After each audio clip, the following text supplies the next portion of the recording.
I had always thought my home was my sanctuary, a place where I could finally breathe without the chaos of the world seeping in. Every corner reflected my life, my choices, the quiet rhythm I had built after years of struggling to make a place for myself. I liked it that way, organized, predictable, safe. That illusion shattered the moment I saw my mother standing in my living room, her keys in hand, with a smile that didn't belong to the situation. At first, I thought I was dreaming. My heart skipped, a cold dread crawling up my spine. "Mom, what are you doing here?" My voice was sharp but confused, as if saying the words louder would make this impossible reality go away. She didn't answer me with words. Instead, she gestured behind her, and there she was, my sister. She looked as if she owned the place, as if she had every right to be there, casually tossing her bag onto the couch, ignoring the tension crackling between us. I froze. My sister had been unemployed for months, relying on our mother's support, but never had I imagined that my own mother would think it acceptable to uproot her and place her in my home without even asking me. Every ounce of my carefully built personal space, every moment of peace I had carved out for myself, was being invaded in one swift, thoughtless act. My throat tightened, and I struggled to find words that could carry the disbelief and anger surging through me. "Mom, you can't just, this is my home." "You don't." I stopped. There were no words strong enough, no argument polite enough to encapsulate the betrayal. The room felt smaller, suffocating, as if the walls themselves were closing in on me. My chest burned with a mix of fear and fury. I had always been the one careful to maintain boundaries, to respect the spaces of others, and now those same boundaries were shredded in a single moment of thoughtless authority. She looked at me, and for a heartbeat I saw no hesitation, no remorse. Just certainty, like she had done the right thing, like she was entitled. My sister, sensing the tension, said nothing, letting the silence stretch between us like a knife. I wanted to scream, to demand some explanation, some acknowledgement that what they were doing was wrong. But no explanation came. Instead, I felt the weight of betrayal settle heavily on my shoulders, making me realize that the people I had trusted most could disregard me so completely. Rage simmered beneath my skin, but beneath it, a sharper, more painful feeling hurt. Hurt that the two people I loved most could see my home as something to manipulate, to bend to their will, rather than respect. I felt smaller, powerless, as if the floor beneath me had shifted without warning. And yet, in the midst of this tidal wave of emotions, a decision crystallized in my mind. I would not let this violation stand. I could not allow my sanctuary to be stolen from me. Hands trembling, I reached for my phone.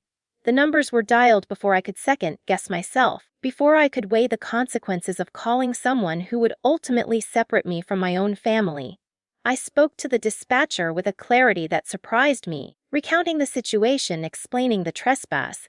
It was surreal, calling the authorities on my own mother and sister, but the fire of determination coursed through me.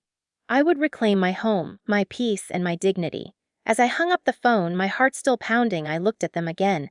Their smiles faltered slightly, uncertainty creeping into the confidence they had shown only moments before.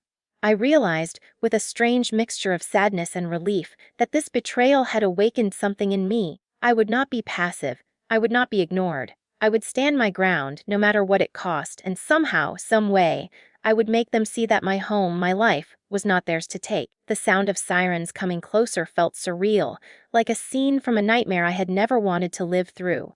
My mother and sister hadn't moved, they hadn't even blinked, as the reality of what was happening finally began to seep in. When the police arrived, the calm efficiency in their movements made my chest tighten even more. Part of me wanted to cry from relief, another part wrestled with the shame of watching my own family being treated as trespassers.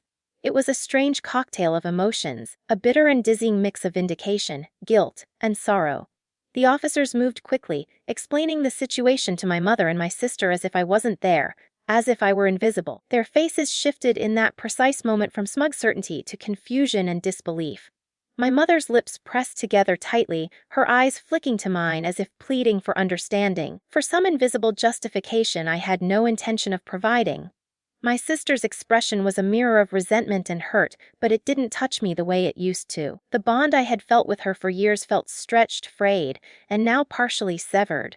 I stepped aside as they were guided toward the squad car. Each footstep they took away from my home echoed in the hollow chamber of my chest. For a moment, I considered turning and shutting the door, locking it as tightly as my heart felt. But I didn't. I wanted them to understand, to feel the weight of boundaries I had ignored for so long in fear of confrontation. My house had always been a reflection of me, of the control I fought to maintain in a chaotic world, and now that control was no longer abstract, it was tangible, defended, and reinforced. Once they were gone, I sank onto the couch, my hands trembling as I ran them through my hair. The adrenaline that had fueled my courage moments before began to fade, replaced by a creeping exhaustion. I hadn't anticipated how heavy this responsibility would feel, not just the act of standing my ground, but the emotional toll of facing my own family in such a stark, public confrontation. The house was silent, but the silence wasn't comforting. It was a reminder of what had just transpired and a warning of what might still come. For 2 days, I replayed the incident over and over in my mind. I cleaned obsessively, arranged my belongings, and double-checked every lock and security measure. Each action was an attempt to assert control, to feel the familiar comfort of a home that was truly mine. Yet, in the quiet moments, anxiety gnawed at me. I couldn't shake the sense that this wasn't over, that the anger and sense of entitlement that had brought them to my door would find a way back. The tension was a low hum beneath my skin, a constant reminder that betrayal, once sound, doesn't simply fade away. Then it happened. I was halfway through making dinner when I heard a car pull up outside. My stomach dropped, and my pulse quickened as I caught sight of my mother stepping out, not alone, but with a locksmith in tow. The sight was surreal, her determination clear, her expression a mask of calculated resolve. She had come back, and this time she was armed with the tools to force her way in. A cold wave of dread rolled over me, sharp and unyielding. I didn't panic. I couldn't. The fire that had fueled me before had not been extinguished, it had grown sharper, colder, and more precise. I moved quietly, positioning myself to see everything clearly, my phone already in hand. This time I would not just defend my home, I would document every step, every action, every attempt to violate my boundaries. I wouldn't just protect my house, I would protect myself, my dignity, and the principle that respect cannot be bargained away. As I watched them approach the door, the locksmith confidently testing locks and my mother whispering instructions, a strange clarity settled over me. This was no longer about anger, or even betrayal, it was about justice, about proving that some lines cannot be crossed, no matter who you are. The moment had arrived when standing my ground would mean everything. And I knew I was ready. I would not flinch. I would not yield. I would see this through no matter the cost. I stood just out of sight, my heart pounding so loudly I was sure they could hear it through the door.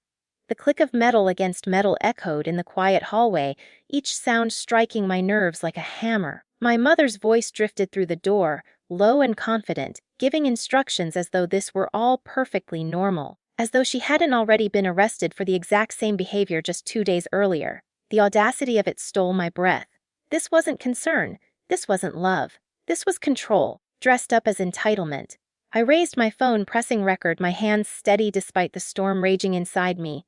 I whispered the date and time, my voice calm, controlled. Every second felt stretched, suspended in a cruel limbo. The locksmith hesitated, glancing around nervously, but my mother waved him on, her posture rigid with determination. Watching her try to break into my home felt like watching a stranger wearing her face.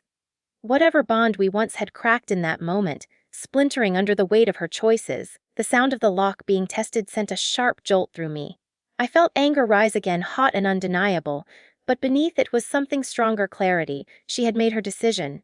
And now, so had I stepped back just enough to dial 911, keeping my voice low as I explained what was happening in real time. There was a strange calm in my chest as I spoke, as if the chaos had finally arranged itself into something I could handle.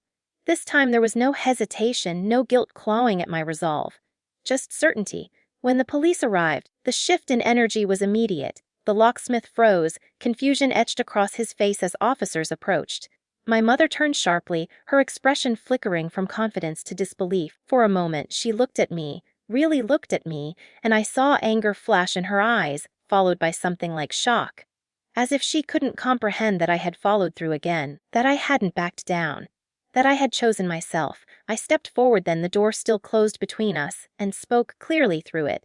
I told the officers everything, about the previous arrest, the trespassing, the locksmith. I showed them the video, my voice steady, my spine straight. The evidence was undeniable. The truth stood on its own, solid and immovable. Watching the officers place my mother in handcuffs a second time was painful, but it was also strangely freeing. The weight I'd been carrying for years of obligation, of silence, of always giving in, finally began to lift. My sister wasn't there this time, but her absence felt loud. This was my mother's choice alone now, and she had to face the consequences of it. As they led her away, she said my name, her voice sharp with accusation. I didn't answer. I didn't owe her anything, not explanations, not forgiveness, not another chance to cross a line I had clearly drawn. When the police left, the house fell quiet again, but this silence was different. It wasn't hollow or threatening. It felt earned. I locked the door, double-checked every window, and leaned my forehead against the cool wood for a moment, letting the tension drain from my body. My hands shook, not from fear, but from release. I had done it. I had protected myself. I had chosen boundaries over guilt, self-respect over obligation. That night, as I sat alone in my living room, I realized the revenge wasn't about seeing my mother arrested again. It wasn't about punishment. It was about reclaiming my power. About proving, to her and to myself, that I was no longer the person who could be overridden, ignored, or pushed aside. My home was mine. My life was mine. And for the first time in a long while, I felt truly safe within both. The days after the second arrest were strangely quiet. My house, once invaded and uncertain, felt finally, undeniably like my own. The echo of sirens had faded, leaving only the familiar hum of my life settling back into place. I moved through the rooms, touching the furniture, the walls, the spaces that had been violated, and felt a gentle reclamation wash over me. This was my home, my sanctuary, and for the first time in years, I could inhabit it without the gnawing fear of intrusion. Even as relief settled in, there was a quiet sorrow that I could not ignore. I thought about my mother, the woman who had raised me, who had shaped so much of who I had become. And I thought about my sister, who had relied on me once in a different way, trusting that family bonds would protect her even when boundaries were crossed. The truth was, cruel love and respect are not the same, and sometimes the people we hold closest can hurt us the most. That realization sat heavily in my chest. I had chosen myself, and yet the choice carried a bitter weight. I spent that evening alone in the living room, letting my thoughts settle like dust after a storm. I reflected on the chain of events, the betrayal, the trespassing, the arrests, and the quiet, simmering anticipation that had allowed me to act decisively the second time. Each step had been terrifying, each choice had carried consequences I could not ignore. And yet, through it all, I had discovered something I hadn't expected: strength. Not just physical or practical strength, but the kind that comes from claiming your own voice, standing firm in your truth, and refusing to be silenced. There was no celebration, no outward victory, but the sense of empowerment was profound. I realized that the sweet revenge I had enacted was not merely the act of seeing my mother arrested again, but the deeper, lasting assertion of myself. It was the quiet knowledge that I would never again allow anyone, no matter how close, to dismiss my feelings, ignore my boundaries, or take what was mine. That knowledge, once elusive, now rested heavily but comfortably in my chest. I thought about the future and the difficult conversations that were inevitable. My family dynamic would never be the same, and perhaps it could never fully heal. But I also knew that boundaries do not erase love, they define it. They protect the spaces we hold sacred while teaching others how to honor us. I had learned through a painful but necessary ordeal that standing firm in my truth was not selfish, it was survival, it was self-respect, and ultimately, it was an act of love for myself. In the following days, I began to rebuild not just my home, but the routines and habits that had been disrupted by betrayal. I reinforced my doors and locks, yes, but I also reinforced my sense of self. I returned to the small rituals that made the house a home: brewing coffee in the quiet morning, arranging books on the shelves, listening to music that lifted my spirit rather than drowned out anxiety. Every small act was a reaffirmation that I was no longer a passive participant in my life. I was the one calling the shots. And yet, as I moved through my reclaimed sanctuary, there was a subtle, lingering melancholy. Family is complicated, tangled with expectation, history, and love that cannot be easily untangled. The arrests would fade from public memory, but the scars of betrayal would linger, subtle yet constant. I allowed myself to feel that sorrow fully, knowing it was part of the process, part of growing stronger, part of understanding that sometimes protecting yourself comes at a cost. By the time night fell, I was no longer simply surviving. I was thriving in my own space, in the quiet certainty of my choices. I realized that revenge, when measured not in spite but in action that protects and honors yourself, can be both sweet and necessary. I had taken back my home, my peace, and my dignity, and as I lay down to sleep, finally alone, I felt a profound truth settle within me. Boundaries are not walls, they are the foundation upon which self-respect, strength, and ultimately, peace are built.